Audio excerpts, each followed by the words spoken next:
ನಮಸ್ಕಾರ ಟ್ರೇಡರ್ಸ್, ನಿಮ್ಗೆಲ್ಲರಿಗೂ ಸ್ವತಂತ್ರ ದಿನಾಚರಣೆಯ ಶುಭಾಶಯಗಳು.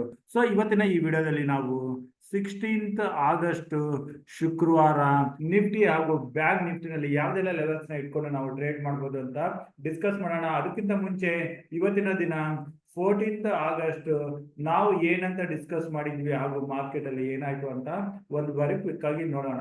ಸೊ ನಾವು ನಿನ್ನೆ ಡಿಸ್ಕಸ್ ಮಾಡಿದ್ದು ನಿಫ್ಟಿ ಏನಾದ್ರೂ starting of the day correction ಅಂತ ಬಂದು ಕೆಳಗಡೆ 24,000 ಹತ್ರ ಸಿಕ್ಕರೆ ಇಲ್ಲಿಂದ ಕಾಲಲ್ಲಿ ಕ್ವಶನ್ ತಗೊಳ್ಳೋಣ ಅಂತ ಡಿಸ್ಕಸ್ ಮಾಡಿದ್ವಿ. ಇಲ್ದಿದ್ರೆ ಮೊದಲನೆಯ 45 ನಿಮಿಷದ ಟ್ರೇಡಿಂಗ್ ನಂತರ ಆ 45 ನಿಮಿಷದ ಹೈ ಕ್ರಾಸ್ ಆಗ್ತಿದ್ದಂಗೆ ಇಲ್ಲಿ ಕಾಲಲ್ಲಿ ಕ್ವಶನ್ ತಗೊಳ್ಳೋಣ ಅಂತ ಡಿಸ್ಕಸ್ ಮಾಡಿದ್ವಿ. ಆದ್ರೆ ನಿಫ್ಟಿ ಕೆಳಗಡೆ 24,100 ಹಾಗೂ ಮೇಲೆ 24,200 ಈ ಮಧ್ಯದಲ್ಲೇ ದಿನವೆಲ್ಲ ಟ್ರೇಡ್ ಆಗಿ ಎಂಡ್ ಆಫ್ ದ ಡೇ 24,143 ಹತ್ರ ಕ್ಲೋಸಿಂಗ್ ನ ಕಂಡಿದೆ.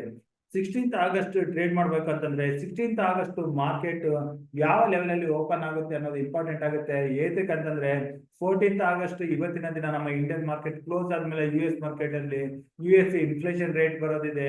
ಸೊ US ಇನ್ಫ್ಲೇಷನ್ ಎಕ್ಸ್ಪೆಕ್ಟೇಷನ್ ರೀತಿ ಬರ್ಲಿಲ್ಲ, ಅಲ್ಲಿ ಏನಾದ್ರೂ ಕರೆಕ್ಷನ್ ಬಂದ್ರೆ ನಾವು ನಿಫ್ಟಿನಲ್ಲಿ ಡೈರೆಕ್ಟ್ ಆಗಿ ನಿಯರ್ 24,000 ಹತ್ರ ಓಪನ್ ಆಗೋ ಚಾನ್ಸಸ್ ಇರುತ್ತೆ. ಸೊ ಇಲ್ಲಿ ನಿಫ್ಟಿ ಏನಾದ್ರು 24,000 ಹತ್ರ ಓಪನ್ ಆದ್ರೆ ಇಲ್ಲಿ ಇನ್ನಷ್ಟು ಹೆಚ್ಚಿನ ಕರೆಕ್ಷನ್ ಇದು ನಿಫ್ಟಿನ ಕೆಳಗಡೆ ಅಟ್ಲೀಸ್ಟ್ 23,850 ಲೆವೆಲ್ ಈ ಸಪೋರ್ಟ್ ರೆಡ್ ಲೈನ್ ಏನಿದೆ ಇಲ್ಲಿವರೆಗೆ ಬರೋ ಎಕ್ಸ್ಪೆಕ್ಟೇಷನ್ ಇದೆ.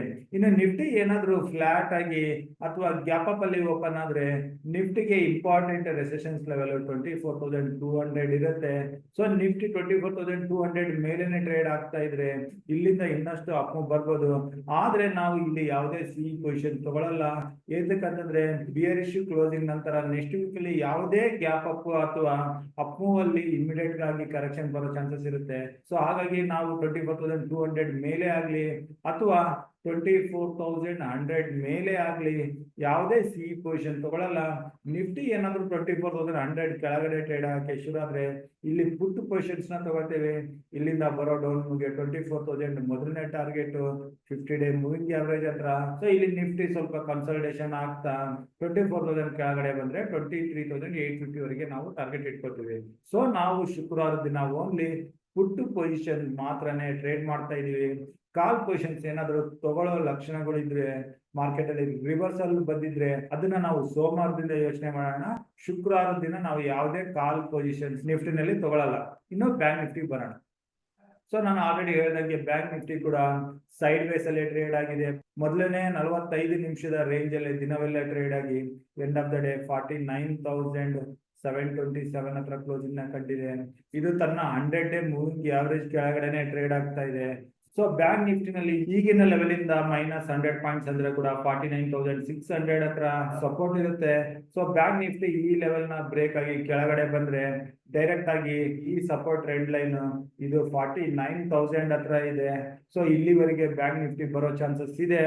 ಏನಾದ್ರೂ ಬ್ಯಾಂಕ್ ನಿಫ್ಟಿ US ಮಾರ್ಕೆಟ್ ಅಲ್ಲಿ ಕರೆಕ್ಷನ್ ಬಂದು ಇದು ಏನಾದ್ರೂ ಡೈರೆಕ್ಟ್ ಆಗಿ 49,000 ಹತ್ರ ಓಪನ್ ಆದ್ರೆ ಇಲ್ಲಿಂದ ಇನ್ನಷ್ಟು ಹೆಚ್ಚಿನ correction towards 200 day moving average ವರೆಗೆ ಇದು 48,200 ಲೆವೆಲ್ ಹತ್ರ 1 or 2 ಡೇಸ್ ಅಲ್ಲಿ ಬರೋ ಚಾನ್ಸಸ್ ಇರುತ್ತೆ.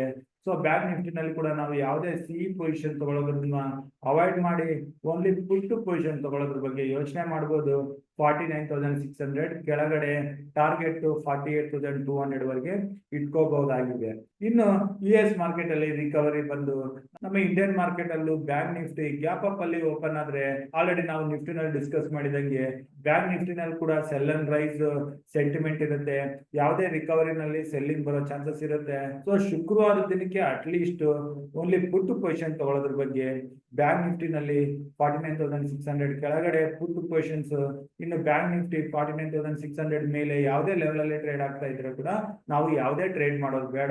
49,600 ಕೆಳಗಡೆ ಬರ್ತಿದ್ದಂಗೆ ಪುಟ್ ಪೊಸಿಷನ್ ತಗೊಂಡು ಅದಕ್ಕೆ ತಕ್ಕಂಗೆ ಸ್ಟಾಪ್ ಲಾಸ್ ಇಟ್ಕೊಂಡು ಅದನ್ನ ಟ್ರೇಲ್ ಮಾಡ್ತಾ ಹೋಗೋಣ. ಸೊ ಈ ರೀತಿ ನಾವು ಬ್ಯಾಂಕ್ ನಿಫ್ಟಿ ಹಾಗೂ ನಿಫ್ಟಿನಲ್ಲಿ 16 ಆಗಸ್ಟ್ ಟ್ರೇಡ್ ಮಾಡೋಣ. ಇನ್ನು ಮಾರ್ಕೆಟ್ ಅವರ್ಸ್ ಅಲ್ಲಿ ಏನಾದರೂ ಟ್ರೇಡಿಂಗ್ ಲೆವೆಲ್ಸ್ ಬಗ್ಗೆ ಅಪ್ಡೇಟ್ ಇದ್ರೆ ಅದನ್ನ ನಾನು ನನ್ನ ಟುಡೇಸ್ ಇನ್ವೆಸ್ಟ್ಮೆಂಟ್ ಟೆಲಿಗ್ರಾಮ್ ಗ್ರೂಪ್ ಅಲ್ಲಿ ಅಪ್ಡೇಟ್ ಮಾಡ್ತೀನಿ. ಸೊ ಇಷ್ಟು ಹೇಳ್ತಾ ಇವತ್ತಿನ ವಿಡಿಯೋ ಇಲ್ಲಿಗೆ ಮುಗಿಸ್ತಾ ಇದ್ದೀನಿ. ನನ್ನ ಮುಂಬರುವ ವಿಡಿಯೋ ಬರೋವರೆಗೂ ನಿಮಗೆಲ್ಲ ನನ್ನ ಕಡೆಯಿಂದ ಧನ್ಯವಾದಗಳು. Thank you.